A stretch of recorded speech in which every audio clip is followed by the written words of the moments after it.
Boa noite, irmãos, a paz do Senhor. Graças a Deus, que bom estar aqui com vocês nessa reunião de oração.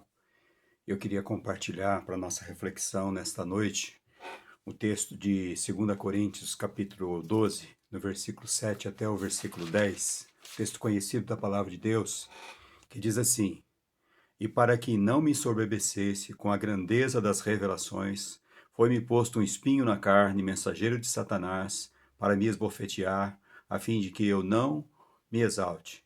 E por causa disso, 3 vezes pedi ao Senhor que o afastasse de mim, e então ele me disse: A minha graça te basta, porque o meu poder se aperfeiçoa na fraqueza.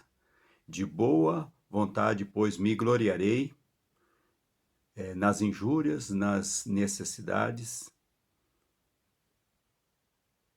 nas perseguições, nas angústias, por amor de Cristo. Porque quando sou fraco, então é que sou forte. 2 Coríntios capítulo 12, versículos 7 a 9. Senhor, aplica a tua palavra no nosso coração nessa hora, usa a minha vida, prepara-nos, ó Deus, para estarmos orando, buscando ao Senhor nesta noite, Pai, em nome de Jesus.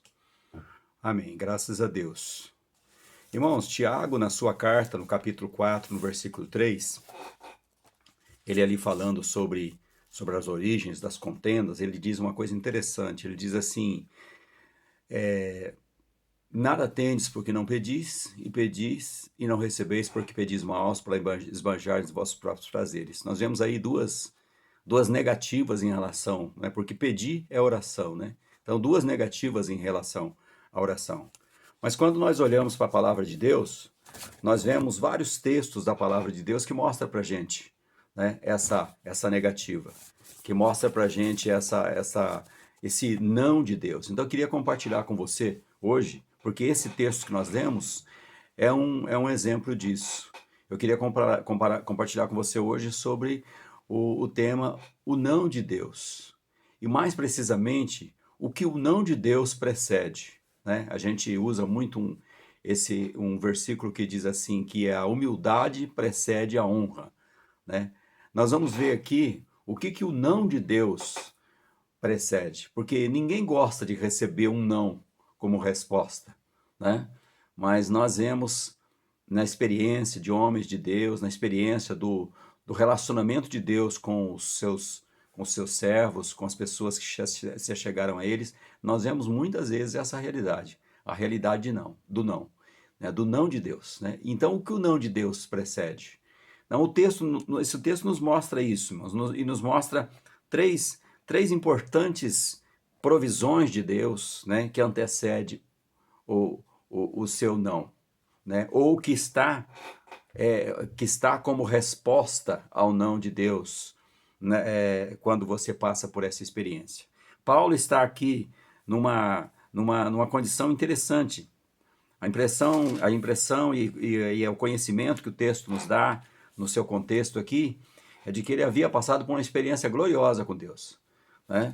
Mas aí o texto começa dizendo que é como uma ação preventiva de Deus, para que ele não se soberbecesse. Então aí o, uma aprovação, né? E ele busca Deus, e Deus diz não para ele. Então, o que o não de Deus precede nesse texto aqui, que nós vamos aprender também em outros textos que acontece a mesma coisa? Primeira coisa, o não de Deus precede a sua graça, né? O não de Deus precede a sua graça. É a resposta de Deus para Paulo aqui. Paulo pede a Deus ali que aquele espinho de Satanás, irmãos, eu sempre brinco que o que vem de Satanás é ruim, né? Agora imagina um espinho de Satanás, né? É terrível. Então, mas junto com esse não de Deus, a resposta de Deus aqui é a graça. A minha graça te basta, né? A minha graça te basta. Há um salmo, queridos, que é o Salmo 13, que nos ensina uma coisa interessante como ilustração dessa realidade do não de Deus, né? Salmo 13, se você for lá no Salmo 13, você vai ver que por 4 vezes, não me lembro agora, mas três ou 4 vezes, há um clamor de Davi ali dizendo até quando, né? E ele fala ali, até quando ocultarás o teu rosto, né? Até quando se esquecerá de mim, até quando estarei relutando dentro de minha alma, com tristeza a cada dia? Até quando se erguerá o meu inimigo contra mim? Então, é interessante, mas se você continuar olhando o texto, você vai ver que lá no versículo 5, como que, como resposta dessa oração de Deus, aliás, de Davi aqui a Deus, ele vai dizer o seguinte: olha, no tocante a mim, confio na tua graça, né? Então, no tocante a mim, confio na tua graça. E a gente entende que Davi, apesar dos até quandos aqui, apesar do texto mostrar que há uma demora de Deus aqui, um tempo de Deus aqui extenso aqui, mas ele vai dizer lá no versículo 5, no tocante a mim, né? Confio na tua graça. E aí ele começa já a falar palavras de regozijo de coração, da salvação, fala de louvores, cantarei ao Senhor, por quanto tem me feito muito bem, né? Então a graça de Deus, querido, faz toda a diferença, né? Faz toda a diferença na nossa vida. Num tempo de juízo de Deus, lá em Gênesis capítulo 6, versículo 8, a palavra de Deus mostra lá, no contexto que Deus decidira destruir tudo, né, por causa da maldade do homem. Mas ele olha para Noé, e Noé, lá no versículo 8 do capítulo 6 de Gênesis, diz assim que Noé acha graça diante, né, do Senhor. Aquela destruição ali, no que diz respeito à vida de Noé, a família de Noé, eles são preservados disso, né? Você tem essa provisão da graça de Deus na sua vida? Quando Deus não responde a sua oração, quando Deus se demora a responder a sua oração, de vez em quando alguém pergunta para mim: aí Luiz, como é que tá? E eu sempre respondo assim: olha, pela graça de Deus tá tudo bem. Porque às vezes, irmãos, as coisas não estão bem. Às vezes tem orações que Deus não te respondeu do jeito que você queria. Porque, na verdade, você quer uma coisa, mas Deus tem outra muito melhor para você, né? Jeremias, não me lembro agora o texto, se não me engano, capítulo 29 ou capítulo 33, alguma coisa assim, que ele diz assim, ele fala assim, olha, ele pede para o profeta dizer, né, para o povo: eu é que sei que pensamentos tenho a vosso respeito, pensamentos de paz, para dar o fim que desejais. Então Deus tem o melhor para a nossa vida, né? Tem o melhor para a nossa vida. E nesse melhor de Deus, até esse melhor de Deus chegar para a nossa vida, às vezes vai haver alguns nãos de Deus, né? E nós precisamos entender isso. E nós precisamos perseverar no quê? Nós precisamos perseverar na graça de Deus. Nós precisamos pedir porção da graça de Deus. A graça de Deus sobre a nossa vida, irmãos, é o que nos sustenta. É o que sustentou Paulo ali. Se você olha o texto aqui, você vai ver que ele passou por muitas lutas. Mas aí quando Deus fala para ele: a minha graça te basta, eu fico pensando que ele se apegou realmente à graça de Deus e viveu pela graça de Deus. Aliás, quando você olha vários personagens, várias pessoas com a qual Deus tratou, Deus dispensou ali a sua graça, Deus manifestou ali a sua graça. Um segundo não de Deus que nós vemos nesse texto é um não onde o poder de Deus, né? O não de Deus precede? O não de Deus precede a graça, mas o não de Deus também, queridos, precede o poder de Deus, né? O poder de Deus. Se você olhar no texto, você vai ver em 2 Coríntios, capítulo 12, você vai ver que ele recebe essa palavra e no mesmo versículo 9 diz assim: a minha graça te basta, porque o meu poder se aperfeiçoa na fraqueza, né? Então, Deus, querido, nos concede a sua graça e nos concede também o seu poder, né? O seu poder. O poder, querido, o poder daquilo que saiu fora do teu controle, né? É interessante.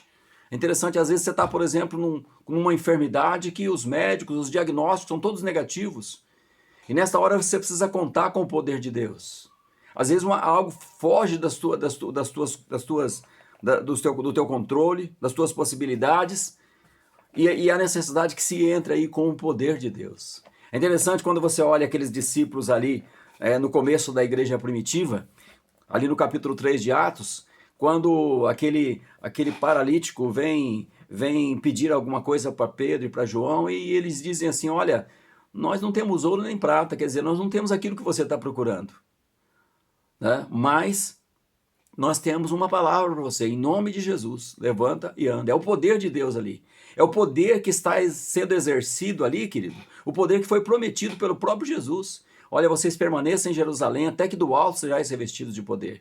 E lá no versículo 8 do capítulo 1 de Atos, a última palavra de Jesus para aqueles discípulos é essa: recebereis poder ao descer sobre vós o Espírito Santo e sereis minhas testemunhas. É o poder de Deus. É o poder que o próprio Paulo, querido, é o testemunho da vida de Paulo, né? Nós estamos aqui falando sobre um texto de uma experiência de Paulo, mas Paulo, ele em determinado momento ali, na carta de Coríntios, ele diz assim: olha, eu aprendi a viver contente em toda e qualquer situação. Eu tanto sei estar com uma condição de abundância como de escassez. É, eu sei, eu tenho aprendido isso. Eu tenho aprendido a viver num tempo de dificuldade, né? E lá ele vai dizer, um pouquinho à frente, no versículo 13, ele vai dizer assim: tudo posso naquele que me fortalece. Né? Tudo posso naquele que me fortalece. Então o poder de Deus, poder foi a promessa de Deus, é a promessa de Deus, foi a promessa de Deus para aqueles discípulos, foi a promessa de Deus para Paulo e é a promessa de Deus para nós. Nas fraquezas, você tem recebido o poder de Deus? Você tem recebido o poder de Deus? Sabe, queridos, eu creio que muita gente desfalece, muita gente se perde, porque ela não entende isso aí. Ela não entende que aquele momento em que ela está em fraqueza, naquele momento em que ela está desprovida daquilo que ela precisa, é o momento mais precioso que Deus vai exercitar o poder dele sobre a vida dessa pessoa. E a última coisa que nós vemos aqui, que o não de Deus precede, o não de Deus precede força para nós. Né? Olha o que diz o texto: pelo que sinto prazer nas fraquezas, versículo 10, nas injúrias, nas necessidades, nas perseguições, nas angústias, por amor de Cristo, porque quando sou fraco, então é que sou forte. Irmãos, quando você olha um pouco da biografia, um pouco da caminhada de Paulo, você vê que Paulo não era uma pessoa assim eloquente no seu falar. Né? Tanto é que ele até criticado em relação à presença dele, né? Tempo da carta aos Coríntios, por exemplo, a gente vê que há uma preferência ali pela eloquência de Apolo em detrimento do discurso de Paulo, né? E o que acontece? Paulo então é levado às prisões e é nas prisões que ele escreve essas pérolas, essa coisa preciosa do Novo Testamento, que são as cartas, né? E que nos ensinam tanto, que nos abençoam tanto. Então, Deus permitiu ali que Paulo fosse para aquelas prisões, e ali ele fez o melhor do ministério de Paulo. É isso aí, essas cartas, esses ensinamentos dele, né? Parece até um paradoxo, né? Sou fraco, então é que sou forte, né? Sou fraco, então é que sou forte. Mas é nessa fraqueza que nós precisamos crer em Deus, e é nessa fraqueza que Deus vai fazer a sua obra. Quando você olha para textos da palavra de Deus, você vê que nos momentos mais difíceis do povo de Deus, é o momento de maiores milagres de Deus. Já percebeu isso? Os momentos mais difíceis, querido. Os momentos mais difíceis do povo de Deus é o momento de milagres de milagres de Deus. E a condição qual que é? A condição é você esperar nesse poder. A condição é você esperar nessa força que o Senhor concede. Né? É interessante, Jesus ali na batalha mais difícil do ministério dele, ele pede livramento aí em Lucas capítulo 22, versículo 40 a 43, ali quando ele está ali no Getsemane, né? Ali diz que ele pede para o Senhor: Senhor, afasta de mim esse cálice, contudo não seja feito a minha vontade. E se você for no versículo 43 da versão NVI, você vai ver que ali diz assim que apareceu um anjo e o fortalecia. É nessa hora que o Senhor nos fortalece, né? Então o Senhor, querido, o Senhor nos provê de força. E a minha pergunta é a seguinte: você tem recebido essa força de Deus para os momentos difíceis da sua vida? Deus tem isso para você. Deus tem graça, Deus tem poder e Deus tem força. Sabe, querido? Jesus recebeu o não de Deus ali, né?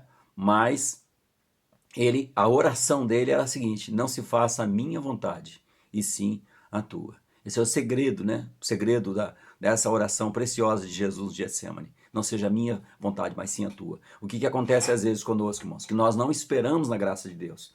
Nós não esperamos o poder de Deus se manifestar. Nós não esperamos ser fortalecidos por Deus. Nós, às vezes, vamos para o plano B, para o plano C, para o plano D. Nós vamos indo para os planos, outras alternativas. E muitas vezes nos perdemos. Então, que os nãos de Deus, querido, faça parte da sua vida, sim, mas que você possa, com isso, experimentar a graça, o poder, né, e a força de Deus, o fortalecimento de Deus para a sua vida. Queria orar por você agora, né? Eu não sei qual que é a tua realidade, não sei qual que é a tua dificuldade, mas eu queria que, inspirado, sabe, nesse texto, né, inspirado nesse texto, coisa maravilhosa, irmãos, diz assim, tanta coisa ruim ali que Paulo passou, né? Ele fala ali das necessidades, perseguições, angústias, né? Injúrias, tanta coisa. E às vezes a vida traz muitas demandas para nós. Mas seja o que for que está se passando com você hoje, né? Nesse tempo de hoje, nesse tempo que tem sido um tempo difícil, né? Por causa do contexto que nós estamos vivendo, de enfermidade, de pandemia, essas coisas todas, mas que seja o que for. Eu queria que nós orássemos agora para que Deus te concedesse graça, para que Deus te concedesse poder, para que Deus te fortalecesse. Amém? Senhor Deus e Pai, muito obrigado, Senhor, pela bênção, Deus, de poder falar contigo, Pai. De poder, ó Deus, nas nossas vidas, ó Pai. Pedir, ó Deus, a tua bênção, pedir a tua necessidade nas nossas orações, ó Deus, nas dificuldades que passamos, nas lutas que passamos, ó Deus, porque, ó Pai, é nesse momento, Deus, que nós vamos experimentar, ó Deus, coisas preciosas do Senhor para a nossa vida. Não deixe que nós nos percamos, ó Deus, nas nossas dificuldades, nas nossas lutas, não entendendo, Deus, o não do Senhor para a nossa vida naquele momento, Pai. Mas nos abençoe, nos ajude, ó Deus, e ajude também para que depois de nós ajudados, ó Deus, possamos ajudar outros, ó Deus, a caminhar, a continuar firme na presença do Senhor e na presença dos homens. Deus abençoa e supra a necessidade, Deus, de cada um, Pai. De cada um que vai ver esse vídeo, que vai ouvir, ó Deus, e que o Senhor possa, ó Deus, continuar fazendo a Tua obra através das nossas vidas, e nas nossas vidas e através das nossas vidas, Pai. Em nome de Jesus, nós oramos assim, Deus, e nós te agradecemos. Amém. Deus abençoe, viu, queridos? Deus abençoe. Amém.